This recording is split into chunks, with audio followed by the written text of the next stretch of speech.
This was requested on Facebook, a tutorial on how to do this here, make fire. This is just made out of hot glue and paint, but and you could probably use something like this in your displays and dioramas, but for the purpose of this, it's for my Mark 1 Iron Man that did not come with his gimmick.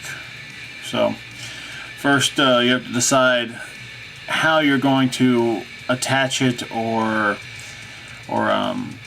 what you want to use as your foundation piece. Now in this case, get this off here, I used I'd actually glued his gimmick thing that had a spring in it. I glued it and then I screwed this into it. It's just a screw.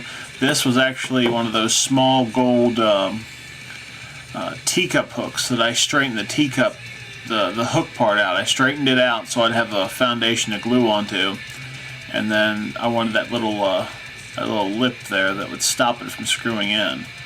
So then it just screwed in perfectly, and now he's got a flame attached to his arm. So let's get started on this. Like I said, the only thing you're really going to need is a foundation. For the purposes, I'm going to use this coffee stirrer. I don't think the glue's hot enough to melt it, so. And I'm using a low temp gun.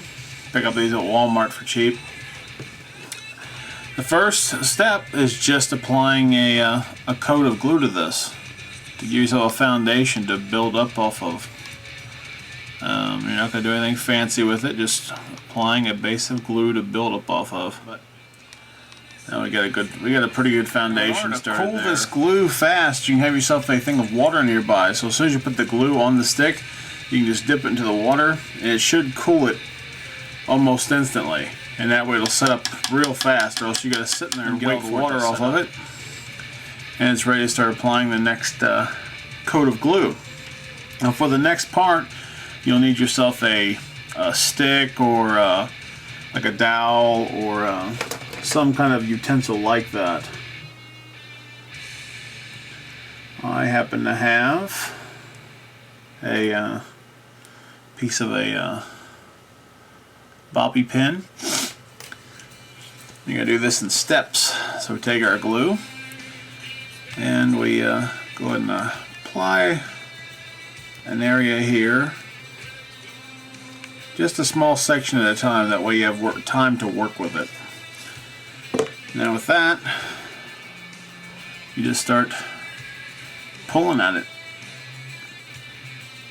And if you want these flames to be narrow, like they're coming out of let's say they're shooting out of somebody's fingertip or eye socket or whatever, then you'd keep it narrow. Just pull at it. Then once you got it to where you want it, just give it a dip. Let it set up. But you see I'm already starting to get some texture there, which is the same as the outside of that. And that's basically all it is, just going to build up from there.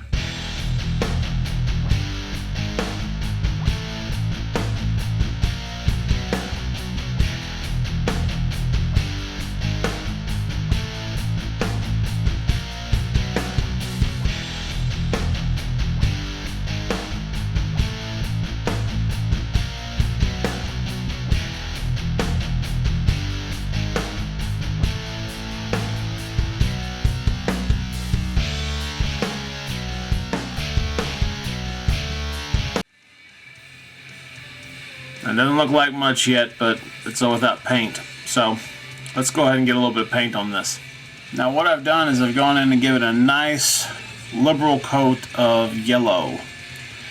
The undercoating, just in case something bleeds through, I like to add some paint to it. So what I'm going to do now, after I've got it painted like this, now you'd be good like this, you could go ahead and start painting more and more and more if you wanted to at this point, if you wanted to keep a real narrow stream. But I want to go a little bigger, like it's fanning out, like kind of like how this one was right here, where it started narrow and got bigger. I'm going to kind of do the same idea with this. So I'm going to add on some more glue.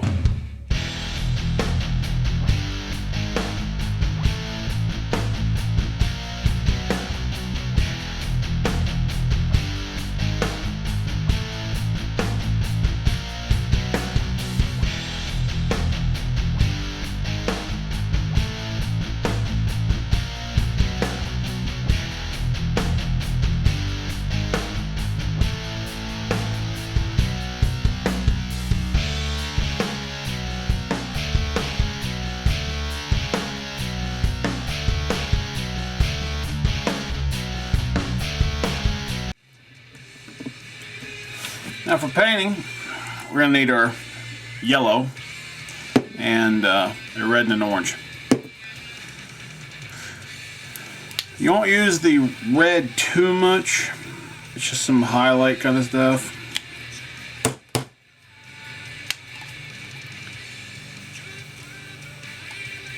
I'm not saying use a whole bunch of the orange either. The one I first made when I first posted that video was had a lot of orange and red in it. And after that, I went back in and applied a wash to it to get rid of some of it. But now, one thing you want to do on this thing is just run it right across the surface. But you don't want to cover up the yellow. You just want to give the hint that there's more color beyond, you know. You just want to give the hint that there's color beyond the yellow. So you're just basically dry brushing it. But now, when it comes to this kind of thing, in my opinion, sometimes it's hit and miss. As far as now we're gonna hit this red on some of these high points here. Sometimes I've made these things before and they look like total crap. Other times, like the one that came out for that Iron Man, I think looked real good. But so after you get it painted up like that, now we're just going to need to let it dry, and then we'll go into the wash stage. Alright, so what I got here is I went back in and I added a little more glue and I repainted everything. Then I hit it with a coat of glossy spray paint. Now what we're going to do is I'm going to apply a wash. So I've taken some paint here and added some water to it to give me this thinned out paint. And what we're going to do is add this wash to this to fill in all the seams and gaps and stuff. And I'm just using a this foam brush to just stamp it on. Give it a little shake to tap the end or whatever, get all the excess out of it. And that's giving us our fiery look here. And I'll be back after it dries and I put a final coat of sealant paint on it. Okay guys, and after the wash dries, I applied a coat of glossy spray paint, and that's what we're left with here is our flame effect. Here we are again. So I hope that helped you out, guys, and if you guys use this trick, man, definitely let me know, and I want to see what you guys come up with. Take it easy.